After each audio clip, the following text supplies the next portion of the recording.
주일 주의 전에 나와서 예배드리는 여러분들에게 주의 은총이 풍성하게 부어지기를 원하고요. 아울러서 동일하게 또 온라인으로 예배드리는 모든 성도님들에게도 우리 하나님의 은총이 풍성하게 부어지기를 소원하고 축원합니다. 코로나 바이러스로 인해서 함께 모이지 못하는 아쉬움이 있고, 또 함께 또 가까이 하고 싶어도 가까이 하지 못하는 그런 불편함과 어려움이 있는데, 하나님께서 그 가운데도 은혜 베풀어 주셔서 우리 마음 가운데 큰 평안으로 함께 끝까지 승리의 삶을 살아가는 우리 모두가 되기를 주님의 이름으로 축원합니다. 여러분들이 이미 방송이나 언론을 통해서 다 보셨겠지만 참 황당하고 또 안타까운 소식이 있었지요. 성남의 모 교회, 이름까지 다 밝혀졌습니다마는 은혜의 강 교회라고 하는 곳에서 많은 확진자들이 발생을 했다는 것이죠. 근데 어처구니 없고 또 당황스러운 것은 그렇게 많은 확진자들이 발생하게 된 이유가 뭐냐? 분무기로 소금물을 입안에다 뿌렸다는 거죠. 교회에 들어오는 사람들에게. 그래서 오히려 그것이 더 바이러스가 확산되어지는 그런 이유가 되어졌다라고 하는 것입니다. 여러분, 그 세계보건기구에서 얼마 전에 팬데믹이라고 선포를 했습니다. 팬데믹, 세계적인 전염병이다, 이렇게 선포를 한 거죠. 세계보건기구에서 팬데믹이라고 선포하는 것은 이제는 국가 나름대로 최선을 다해서 감염을 예방하고 이것이 퇴치될 수 있도록 그렇게 노력을 기울여야 된다 하는 것을 이야기를 한 것입니다. 근데 세계보건기구에서요, 팬데믹만 선포한 게 아닙니다. 제가 오늘 주보 설교 제목에도 썼습니다마는 인포데믹도 선포를 했다는 사실이죠. 여러분, 인포데믹이라는 말이 무슨 말입니까? 말 그대로 인포메이션, 정보죠. 데믹, 전염병입니다. 그러니까 정보 전염병을 조심하라고 세계보건기구에서 이야기를 한 겁니다. 정보 전염병이라는 게 뭐예요? 이 코로나 바이러스로 인해서 사람들이 많은 정보들을 듣게 되어지는데, 그 정보들이 쉽게 얘기하면 가짜 정보가 많이 있다는 거예요. 거짓 정보, 잘못된 정보들이 있어가지고 그런 것들을 듣는 사람들이 그것으로 인해서 심리적으로, 정서적으로 위축을 당하고 우울해하고 또 잘못된 처방, 방식을 사용하다가 오히려 더 큰 불행과 고통을 당할 수 있으니 인포데믹을 조심하라, 이렇게 이야기를 한 것이죠. 여러분, 이런 재난의 상황이나 이런 상황이 닥치면요, 희한하게 이런 인포데믹, 거짓된, 잘못된 이런 정보들이 굉장히 많이 양산되어지는 것을 보게 되어져요. 그래서 많은 사람들이 사실은 이 바이러스 자체보다도 이런 잘못된 정보들에 의해서 이미 앞서 말씀드린 것처럼 그런 화를 당하거나 또 스스로 위축되어져서 불행한 삶을 살아가는 경우가 많이 있다는 거죠. 그런데 이런 사회적인 이런 정보, 거짓 정보, 가짜 정보도 우리가 사실 유의해야 되지만, 그런데 더 중요한 것은 뭐냐면 영적인 인포데믹이 있다는 겁니다. 신앙적인 인포데믹이 있다는 거예요. 다시 말하면 영적인, 신앙적인 가짜 정보, 그래서 사람들의 마음을 전염시켜서 오히려 불행하게 하는 그런 내용들이 많이 퍼져 있다는 거죠. 여러분, 그런 대표적인 사례가 무엇입니까? 신천지라든지 하나님의 교회라든지 구원파라든지 JMS라든지 그런 이단들, 사이비들이 가지고 있는 그런 정보들, 그런 건 다 100% 거짓 정보 아닙니까? 잘못된 정보죠. 그런 정보 전염병에 그대로 노출되어진 사람들은 그런 것에 빠져들어가고 결국은 그 인생도 불행해질 뿐만 아니라 구원도 받지 못하는 그런 불행한 역사가 일어나게 된다는 거예요. 그런데 그럼 바깥에만 그런 거짓 정보가 있느냐? 그렇지 않다는 거죠. 오늘 교회 안에도 사실은 많은 잘못된 인포데믹, 잘못된 오염된 정보들로 인해서 성도들의 신앙이 위협을 받고 있고 오히려 신앙을 잃어버리는 그런 일들이 굉장히 많이 일어나고 있다는 거예요. 하나님은 이러한 모든 상황들을 너무나도 잘 알고 계시죠.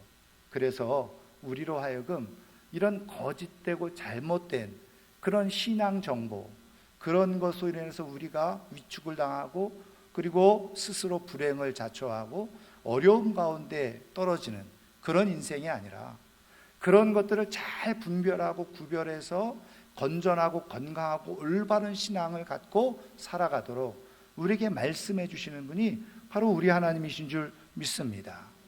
그렇다면 왜 이런 정보 전염병에 쉽게 우리가 노출을 당할까? 그리고 거기에 현혹을 당할까? 그리고 그것을 극복하고 분별하고 이겨내고 차단해서 어떻게 우리가 건강한 영적 삶을 유지할 수 있을까? 오늘 우리에게 주신 말씀 속에서 그것을 우리가 찾아보려고 하는데요. 우리가 지난 시간에도 시편 42편을 본 것처럼 고라자손의 시라고 말씀드렸죠. 고라자손들이 유다가 멸망하고 그리고 바벨론의 포로로 붙잡혀 가서 더 이상 하나님의 성전에서 예배드릴 수 없는 그런 상황 가운데 놓여져 있어서 큰 절망과 낙심 가운데 놓여져 있을 때 이 시를 썼다는 거예요. 그런데 오늘 우리가 읽은 말씀 속에서도 역시 동일하게 이 시인이 낙심이 되는 상황 가운데 있다는 것을 고백을 하고 있는데 6절 상반절에 보면 내 하나님이여 내 영혼이 내 속에서 낙심이 되므로. 근데 이렇게 낙심이 되는 이유가 무엇이냐? 우리가 지난 시간에도 큰 개괄적으로 몇 가지를 살펴보았습니다만은 오늘 또 이 말씀 속에서 또 시인이 낙심이 될 만한 그런 상황들을 우리가 알 수 있는 힌트를 발견하게 되는데 여러분 7절 말씀을 보시죠. 자, 7절 말씀 한번 같이 읽습니다. 주의 폭포 소리에 깊은 바다가 서로 부르며 주의 모든 파도와 물결이 나를 휩쓸었나이다.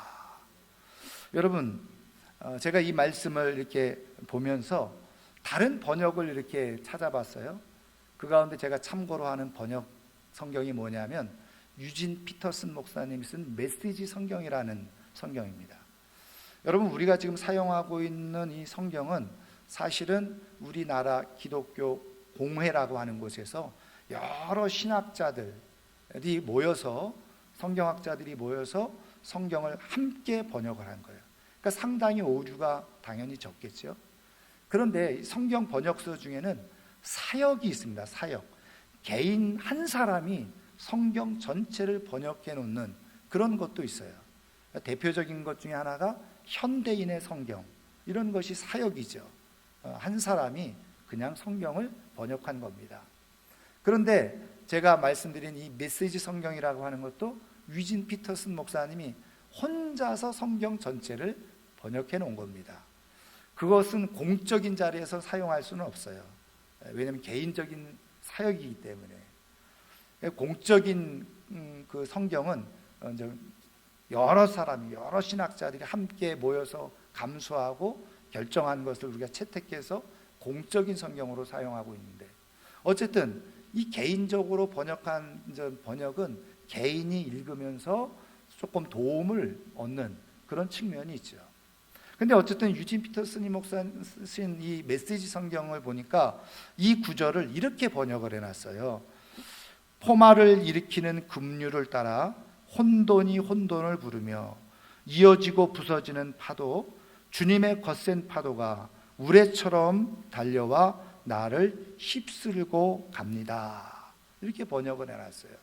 그래서 제가 이 번역이나 지금 오늘 보면 우리 성경을 가만히 묵상하고 연상을 해보면 이런 거죠. 여러분, 계곡에 큰 폭포가 떨어지잖아요. 그럼 그 폭포가 떨어지는 곳에는 큰 물보라와 함께 물 소용돌이가 일어나고 거기에 물결이 거세게 일어나죠. 사람들이 그런 계곡에 놀러 갔다가 물에 빠져 죽는 이유가 무엇입니까? 그런 곳에 들어갔다가 물소용돌이, 물살에 빠져서 사실은 죽는 경우가 있는 거죠. 그럼 물살에 한번 빠져들어가게 되어지면 자기의 힘과 의지, 아무리 거기서 빠져나오려고 해도 빠져나올 수 없는 상황에 이르기 때문에 죽는 거예요. 지금 시인이 표현해주고 있는 것, 이런 하나님의 큰 폭포론에서 파생되어지는 이 파도, 엄청난 파도가 나를 지금 휩쓸고 가버리고 있습니다. 이렇게 지금 고백을 하고 있는 것은 지금 이 시인이 처해 있는 상황이 어떤 상황이라는 거예요. 자기 의지와 능력과 힘으로 어찌할 수 없는 그런 상황, 그것을 우리는 뭐라고 표현합니까? 불가항력적 상황이라는 거죠. 지금 불가항력적 상황 가운데 이 시인이 놓여져 있다는 거예요. 자신은 지금 예배를 드리고 싶어도 예배를 드릴 수 없는 상황 가운데 있는 거잖아요. 왜? 이미 성전에서 멀리 떠나 바벨론의 포로로 붙잡혀 왔는 신세인이 자는 예배를 드리고 싶어도, 성전에 가고 싶어도 성전에 갈 수 없는 그런 상황이 되어버린 거예요. 지금 그런 어마어마한 그런 폭포, 불가항력적 상황 속에서 자기가 지금 휩쓸려 있는 그런 상태에 있으니 마음이 낙심이 되어지네요. 여러분, 내가 할 수 있는데 못해서 안 되는 것은 뭐라고 생각합니까? 내가 할 수 있는데 안 해서 못해서 이렇게 됐구나. 그리고서 자기를 자책할 수는 있죠. 근데 내가 충분히 할 수 있는 여건과 상황인데 불가항력적 상황인 거예요. 그래서 내가 하지를 못했어요. 그러면 마음이 어떨까요? 여러분, 내가 할 수 있는데 못해가지고 후회가 될 때는 그래, 내가 더 열심히 해야지, 그래 열심히 해서 한번 해보지, 도전의식이라도 생길 수 있잖아요. 그런데 이거는 내가 아무리 몸부림치고 힘쓰고 애써 해보려고 해도 내 힘으로는 도저히 안 되는 그런 상황, 그런 상황이 닥치면 사람들이 어떤 마음이 될까요? 당연히 실망스럽죠. 그리고 낙심이 되는 거죠. 이거는 왜? 이거는 내 힘으로 어떻게 할 수 있는 상황이 아니야. 그러니까 낙심이 되고 실망이 되고 포기가 되고 그냥 주저앉는 거예요. 여러분, 지금 장사하시는 분들, 사업하는 분들 다 지금 어렵다고 그러잖아요. 내가 장사하는 기술이 없어서, 힘이 없어서 그게 안 된다 그러면은 바꾸거나 다른 걸로 해볼 수 있어요. 그런데 지금 그런 상황이 아니잖아요. 내 의지와 능력과 실력과 상관없이 상황적으로 아무것도 되어지고 있지 않는 그런 상황. 사업하는 사람들도 마찬가지예요. 여러분, 그런 상황이 될 때 마음이 얼마나 힘이 듭니까? 차라리 내가 못해서, 내가 실수해서, 내가 잘못해서 일이 어그러지면 그래, 내가 다시 수정해서 고쳐서 해보지, 이런 마음이라도 들지만 이건 그런 것과 상관없어요. 내 의지와 내 능력과 내 형편과 상관없이 불가항력적으로 안 되는 거예요. 많은 사람들이 이런 상황 가운데 놓여져 있으면 그대로 무너져 버리는 경우가 많이 있죠. 지금 이 고라자손의 이 시인이 바로 이런 상황 가운데 있는 거예요. 큰 파도에 휩쓸려서 자기가 떠내려가고 있어요. 근데 아무것도 할 수 없는 상황 가운데 놓여져 있어요. 여러분, 이럴 때 여러분 아세요? 인포데믹이 쉽게 찾아온다는 거예요. 다시 말하면 잘못된 거짓 정보가 이런 상황 가운데 쉽게 만들어지고 나타나게 되어져요. 그리고 쉽게 그런 영향을 받게 되어지는 거예요. 이 시인이 낙심이 되어지는 이유 중에 하나가 뭐냐면 자꾸 그런 거짓 정보가 자기 마음을 지배하기 시작해요. 영향을 주기 시작하는 거예요. 여러분, 그 중에 하나가 이미 지난 시간에도 살펴본 것처럼 사람들이 종일 나더러 내 하나님이 어디 있느냐 이렇게 비웃고 조롱하는 그런 소리를 계속 듣고 있어야만 되는 거예요. 여러분, 굉장히 힘들고 어려운 상황이죠. 인포데믹이라는 것이 언제 많이 만들어지느냐? 힘들고 어려울 때, 재난의 상황 가운데 있을 때, 그럴 때 많이 만들어질 뿐만 아니라 그런데 쉽게 노출되고 영향을 받습니다. 왜 그런지 아세요? 사람은요, 기본적으로 심리적으로 자기 보호 본능이 있습니다. 자기 보호 본능이 있으니 어떻게 하느냐? 모든 정보의 옳고 그름이 중요한 게 아니에요. 나한테 편리하고 나한테 유리한 정보만 취하도록 우리가 메커니즘, 이 정신적 메커니즘이 그렇게 되어져 있다. 그런데 나한테 그냥 좋게 생각하는 정보들, 이런 것들을 수용하는데 문제는 뭐냐면 거기에 뭐가 있다는 거예요? 거짓 정보가 있다는 거예요.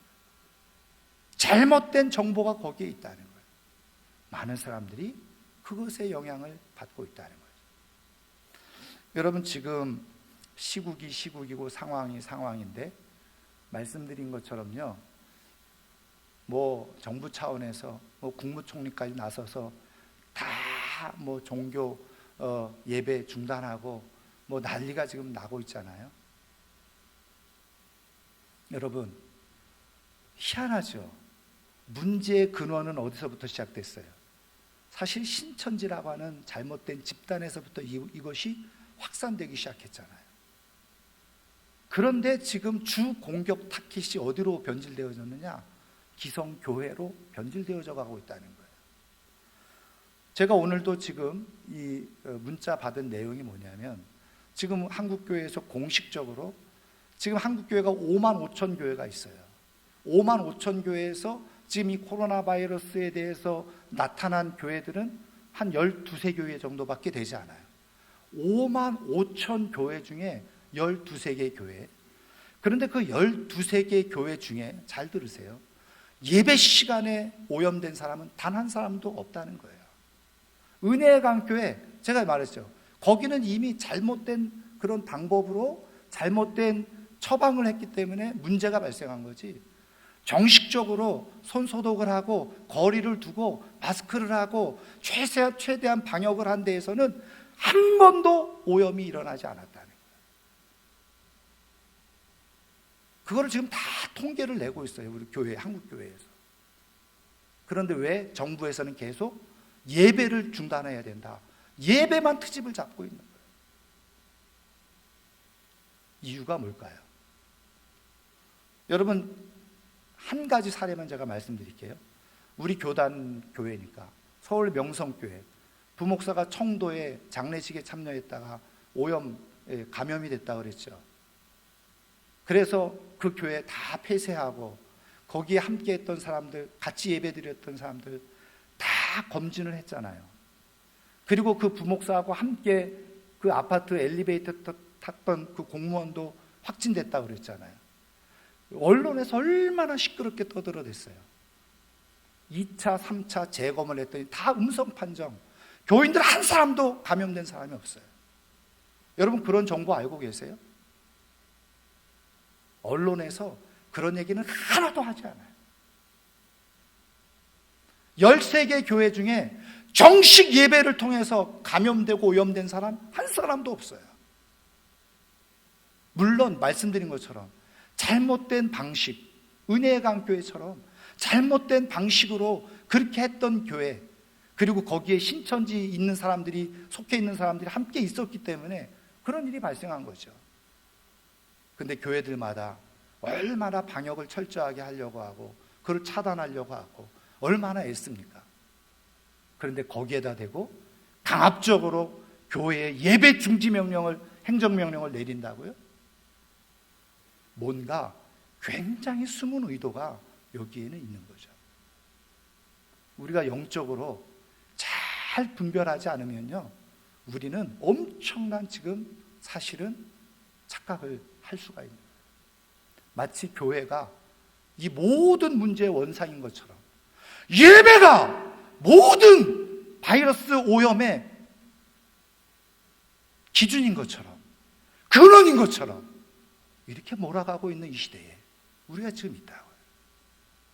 근데 여러분, 이런 사태가 일어날 때, 야, 신천지가 저렇게 발각됐으니 신천지는 다 이제 없어지겠구나. 여러분, 제가 들은 최신의 정보에 의하면 지금 신천지는요, 딱 결속하고 있다는 거예요. 근데 아이러니한 건 뭔지 아세요? 지금 기존 교회들은 와해되어지고 있다는 거예요. 이게 뭘까요? 저는 인포데믹이, 영적 신앙적 인포데믹이 교회 안에 들어왔는데 교인들이 분간을 못하는 거예요. 언론에서 막 그렇게 거짓 정보를 계속 쏟아부으니까 무분별하게 무차별적으로 노출되어져 있는 거예요. 그게 다 진리인 것처럼, 진실인 것처럼, 사실인 것처럼. 여러분, 지금까지 우리가 언론을 통해서 얼마나 거짓된 정보들을 많이 들어왔습니까? 그런데 그게 다 사실인 거예요. 그리고 심지어는 어떤 사람들, 교회를 비난하고 싶어하는 사람들은 교회에서 왜 예배를 중지 못하느냐, 헌금 때문에 그렇다. 그거를 또 교인들 사이에서 옮겨요. 저는 한국 교회가 이렇게 영적 전염병에 취약하다는 거예요. 약해 있는 거예요.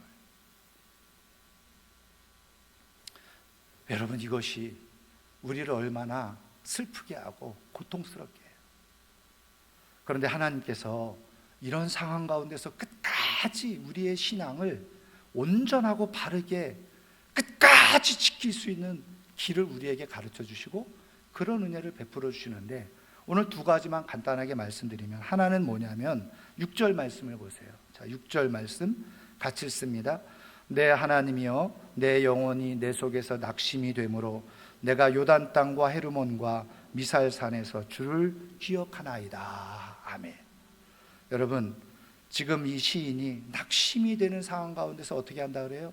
내가 주님을 기억합니다. 근데 그 주님을, 어떤 주님?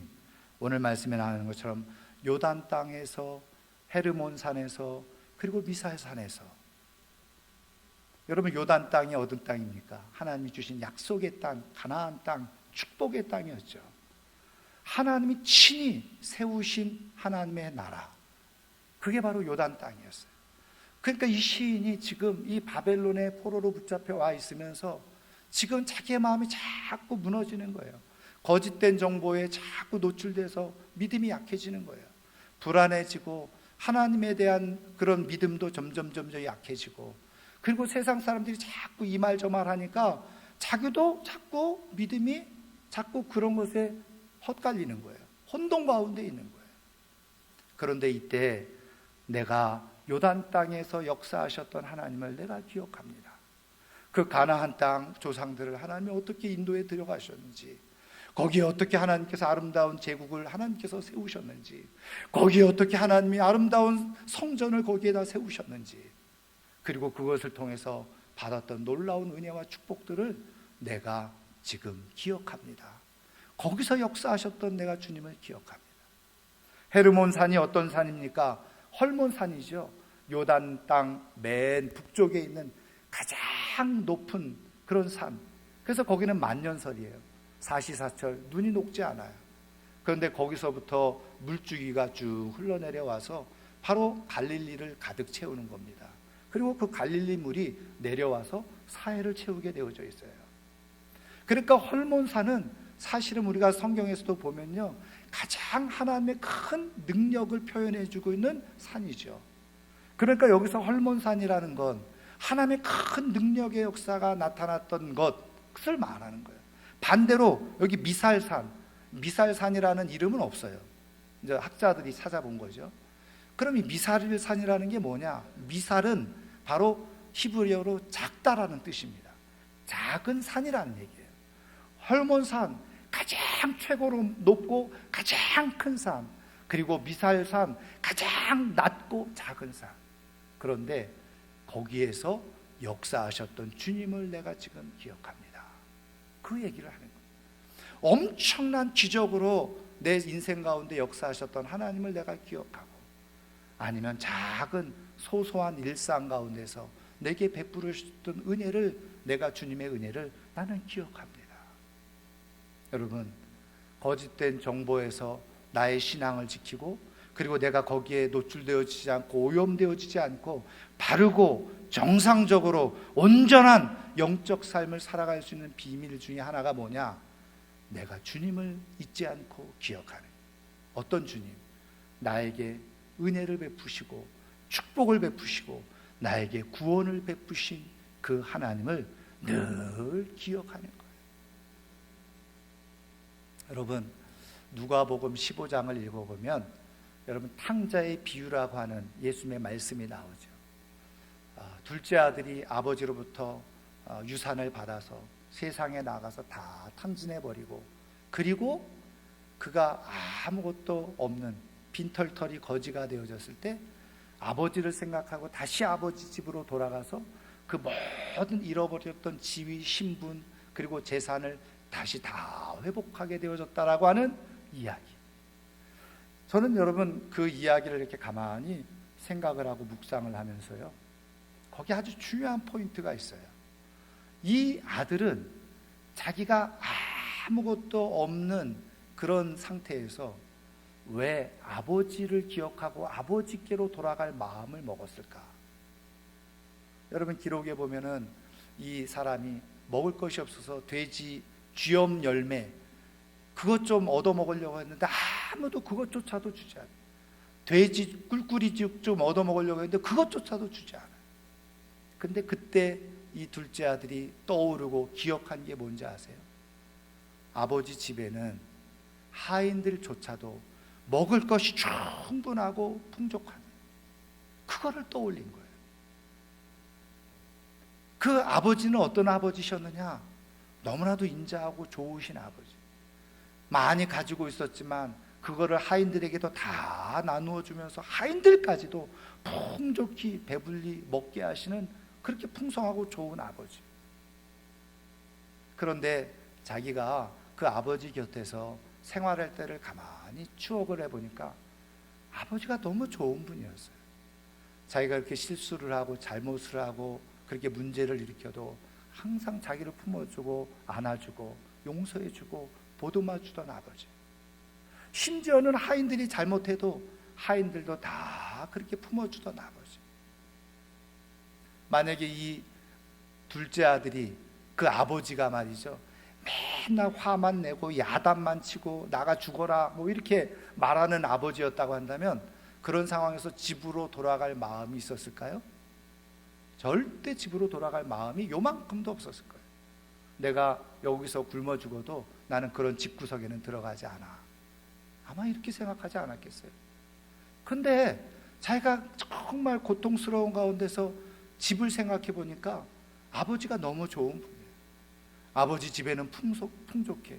자기가 지금까지 지나온 시간 속에서 누렸던 거 보니까 다 아버지의 은혜가 있었던 거예요. 그래서 마음을 돌이킨 거죠. 그래서 내가 아버지 집으로 돌아가면 아버지가 하인에게 주는 먹을 것만이라도 나에게 주신다면, 그리고 돌아가는 거예요. 여러분, 어떤 사람이 이런 외부적인 오염된 잘못된 영적 그런 지식, 정보, 거기서 자기를 지킬 수 있는지 아세요? 하나님에 대한 좋은 생각, 추억을 가지고 그 좋으신 하나님을 늘 기억할 수 있는 사람이 여러분 자신을 지킬 수가 있어요. 여러분 잘 아시는 것처럼 신천지에서, 지금은 뭐 그렇게 할지 안 한지 모르겠지만 한동안 신천지에서 그 신천지로 끌어들이기 위해서 첫 번째 타켓이 어떤 사람인지 아세요? 교회에 대해서 늘 불평하는 사람, 목사에 대해서 늘 불만을 가지고 있는 사람, 그런 사람들이 제일 타켓이에요. 그런 사람들에게 거짓 정보와 전염병이, 영적 전염병이 쉽게 파급이 되어지는 거예요. 여러분, 하나님에 대한 내가 정말 은혜를 깊이 간직하고, 하나님의 은혜로 내가 살아가고 있고, 그 하나님의 은혜는 내가 정말 그 갚을 길이 없는 은혜가 있어요. 하나님의 교회에 대한 사모함이 있고, 하나님의 교회에 대한 기쁜 사랑의 마음이 있고, 교회를 통해서 내가 받은 은혜가 있고, 그것이 소중하고 기쁘고 감격적인 사람일수록 어떻게 해요? 건강한 신앙을 유지하면서 살아갈 수 있어요. 잘못된 정보, 거기에 오염되어지지 않아요. 그래서 하나님은요, 우리가 그런 인포데믹, 거짓된 정보 전염에 막 노출될 때 하나님은 우리의 마음 가운데 어떻게 해요? 주님을 기억하도록 계속 영으로 역사하시는, 주님의 은혜가 어떠했지? 세상은 매스컴을 통해서, 방송을 통해서 교회가 못된 것처럼, 예배가 잘못된 것처럼 계속 쏟아부어도 나는 예배를 통해서 받은 은혜가 있지. 나는 교회를 통해서 받은 은혜가 있어. 나는 주님을 내가 통해서 얼마나 내가 큰 은혜를 받았는데, 그리고 내 안에서 자꾸 주님을 기억하고 주님을 사모하는 마음이 자꾸 일어나게 되어져요. 하나님이 우리를 그런 정보 전염병에서 우리를 지켜주시는 하나님의 은혜가 주님을 기억하는, 주님의 은혜를 기억하는. 저는 오늘 이 아침에 이렇게 예배당에 나와서 예배드리는 분이나 불가피하게 할 수 없이 온라인으로 가정에서 예배드리는 모든 성도님들이 이 주님의 은혜를 잊지 않기를 주님의 이름으로 축원합니다. 그리고 잘못된 세상의 정보에 내 마음을 빼앗기지 말고, 하나님은 좋으신 분이고 그 예배가 얼마나 내게 큰 기쁨이 됐었고 영광이 됐었고 축복이 되어졌었는지 그것을 늘 귀하게 여기고 그것을 통해서 베푸신 하나님의 은혜를 끊임없이 기억할 수 있는 하나님의 사람들 되기를 주님의 이름으로 축원합니다. 또 하나는요, 8절 말씀해 보세요. 8절 우리 한번 같이 읽겠습니다. 낮에는 여호와께서 그의 인자하심을 베푸시고 밤에는 그의 찬송이 내게 있어 생명의 하나님께 기도하리로다. 아멘. 여기 보세요. 낮에는 여호와께서 그의 인자하심을 베푸시고, 지금 이 시인이 성전에서 하나님을 찬양하고 노래할 수 있는 형편은 아니었어요. 그런데 그런 상황 가운데서 낙심이 되고 힘든 상황 가운데서 자기의 신앙을 끝까지 지켜낼 수 있는 또 하나의 중요한 비밀, 낮에 하나님께서 자기에게 베푸시는 인자하심이 있었다는 거예요. 그거를 느꼈다는 거예요. 그거를 느끼면서 지금 살아가고 있다는 거예요. 여러분, 여기서 말하는 하나님의 인자하심, 한마디로 말하면 하나님의 사랑이라고 말할 수 있죠. 근데 우리는요, 하나님의 사랑을 받았어, 은혜를 받았어 그러면 뭔가 큰 일이 있어야지만 하나님이 나를 사랑하시고 하나님이 나에게 은혜를 베푸신다라고 생각할 때가 많아요. 불치병에 걸렸다가 낫다든지, 부도난 사업이 다시 일어나게 됐다든지, 대학 떨어졌던 자녀, 취업이 안 됐던 자녀가 취업이 된다든지, 이래야지 하나님의 큰 사랑이 나에게 임했구나, 이렇게 우리는 생각해요. 여러분, 그 모든 것도 다 하나님의 사랑의 한 부분이지만, 여러분 가만히 한번 손을 얹고 생각해 보면 우리의 인생에 그런 일들이 얼마나 많이 일어나고 있습니까? 그러니까 그런 것만 자꾸 하나님의 사랑이라고 생각하게 되어지면 쉽게 잘못된 정보에 전염되어질 수가 있다는 거예요. 근데 오늘 시인은 낮에는 그 얘기는 뭐예요? 매일 낮마다 하나님이 나에게 베푸시는 사랑을 내가 느꼈다는 거예요. 경험했다는 거예요. 여러분, 진짜 끝까지 믿음을 잃지 않고 믿음으로 승리하는 삶을 살아가는 사람들의 비결은 엄청난 기적적인 은혜와 사랑을 경험해서 그렇게 믿음을 유지하고 살아가는 사람은 그렇게 많지 않아요. 대부분 끝까지 건강하고 온전한 믿음을 가지고 끝까지 살아가는 사람들을 가만히 살펴보면요, 이미 일상 속에서 평상시에 사소한 것을 통해서 하나님의 은혜와 사랑을 느끼고 경험하는 사람들은 흐트러짐이 없이 삶을 살아가네요. 그래서 하나님은 오늘도 우리 가운데 일상 속에서 하나님을 경험하도록 우리에게 깨우쳐 주시는 거예요. 말씀해 주시는 거예요. 제가 어느 글을 하나 읽었는데요, 결혼한 지 10개월 된 신부가, 신혼이죠, 신혼 신부가 쓴 글이에요. 거기에 이런 글이 이렇게 썼어요. 결혼하기 한 달 전에 갑자기 마음이 굉장히 불안해지고 두려워지더라는 거예요.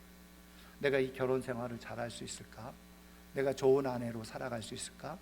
이 남자를 내가 평생 믿고 살아갈 수 있을까? 등등 해가지고 지금도 결혼하지 않고도 이렇게 편하게 자유롭게 살아가는데 내가 굳이 결혼을 해야 되나?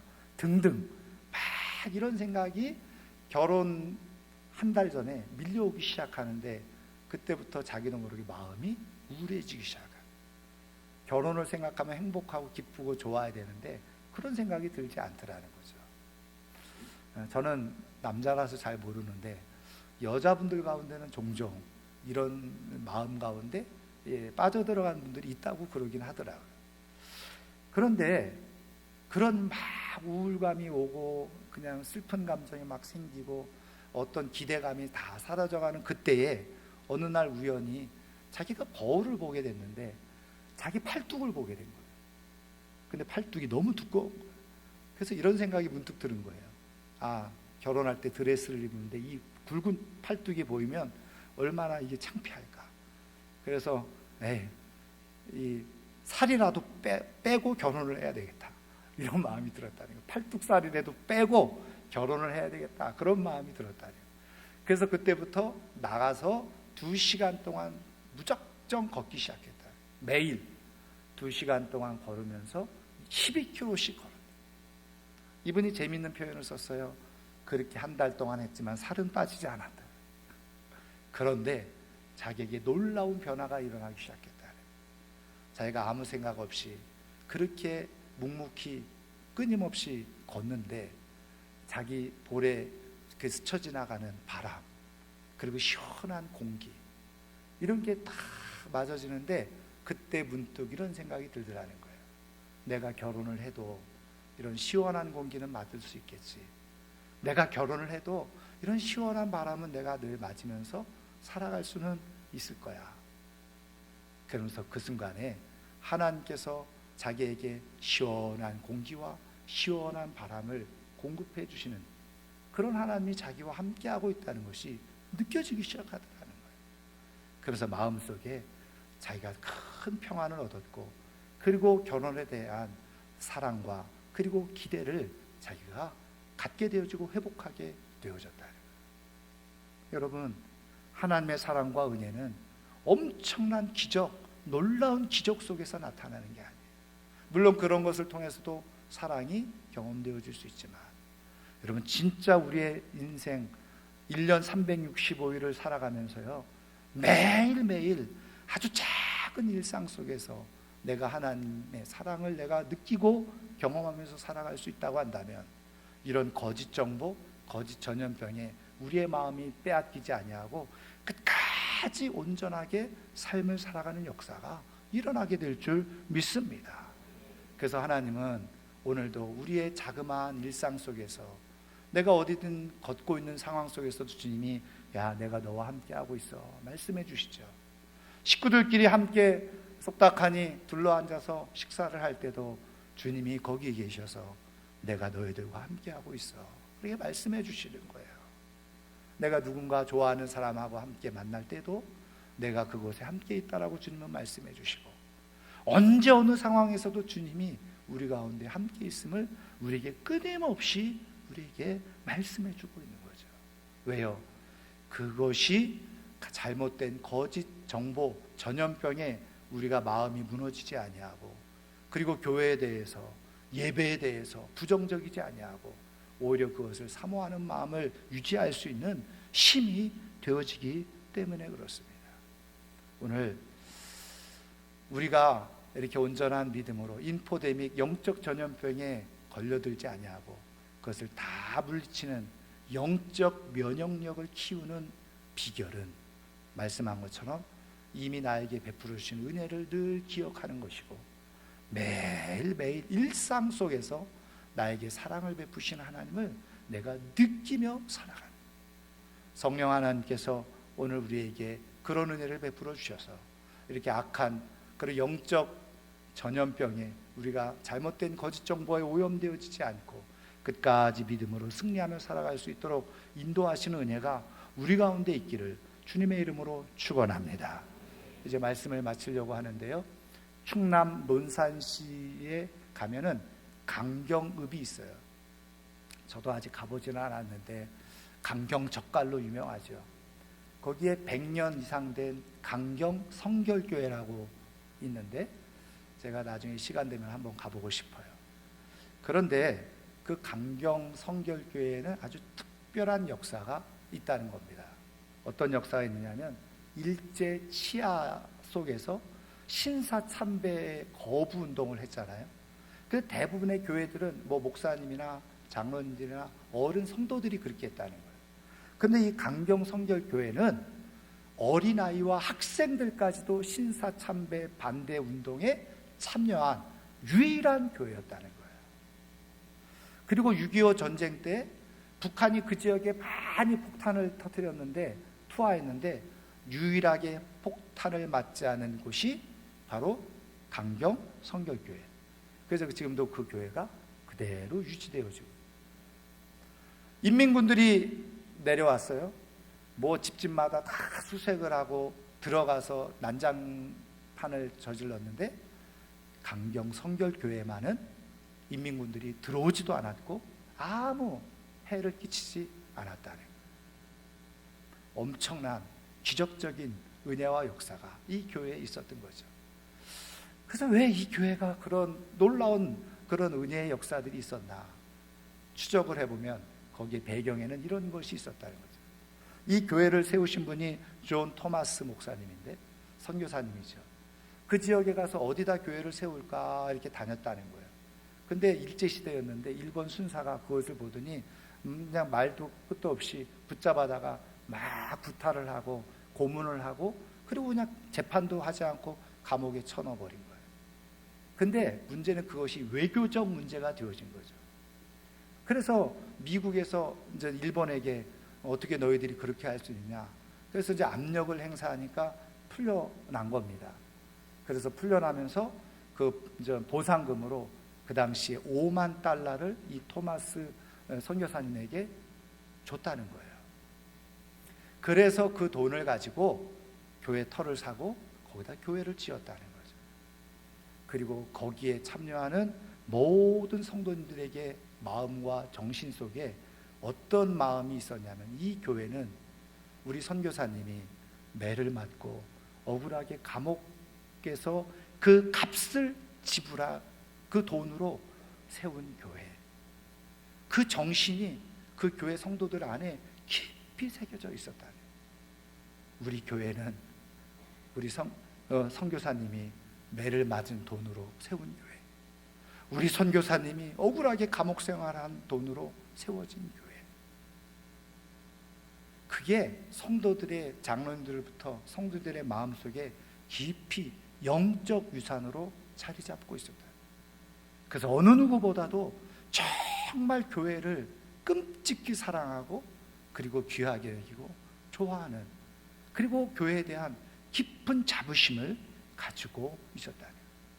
그러니까 어떤 잘못된 그런 거짓 정보가 지역에서 흘러들어와도 이 교회는 철저하게 그것을 차단하고, 우리 교회가 어떻게 세워진 교회인데, 그래서 모든 것을 다 이기면서 그 교회를 지켜낼 수가 있었다는 거예요. 여러분, 우리에게 주어진 지금 믿음의 영적 유산이 무엇입니까? 오늘 내가 신앙을 지키고 있는, 내가 꼭 지켜야만 하는 영적 유산, 나는 무엇을 가지고 있습니까? 여러분, 나라가 소중하고 중요하죠. 그러나 기억하세요. 정부가 우리를 위해서 십자가에 죽은 게 아닙니다. 정부가 우리의 영혼을 책임져 줄 수 있는 게 아니에요. 우리의 구원은 오직 한 분, 예수 그리스도. 그 예수 그리스도의 십자가가 우리를 구원했고 우리를 영원까지 책임지실 수 있는 그런 은혜가 예수 그리스도의 십자가인 줄 믿습니다. 어떤 지도자가 우리의 영혼을 책임지는 것이 아니고, 어떤 위대한 능력 있는 사람이 우리의 영혼을 책임질 수 있는 게 아니에요. 우리를 위해서 아들까지도 아낌없이 내어주신 하나님만이, 그리고 우리에게 아낌없이 그 사랑을 몸으로 보여주신 예수 그리스도, 그분이 우리의 영혼을 책임져 줄 수 있는 분이에요. 그 예수 그리스도 절대로 놓치지 마시고, 어떤 세상의 교회를 향해서 그리고 잘못된 그런 정보를 가지고 교회를 비난하고 예배를 조롱하는 그런 상황 속에서 이겨내시고 그 하나님을 기억하고 그 예수 그리스도를 꼭 붙들고 승리하는 하나님의 사람들 되기를 주님의 이름으로 축원합니다. 축원합니다. 기도하겠습니다. 오늘 말씀을 생각하며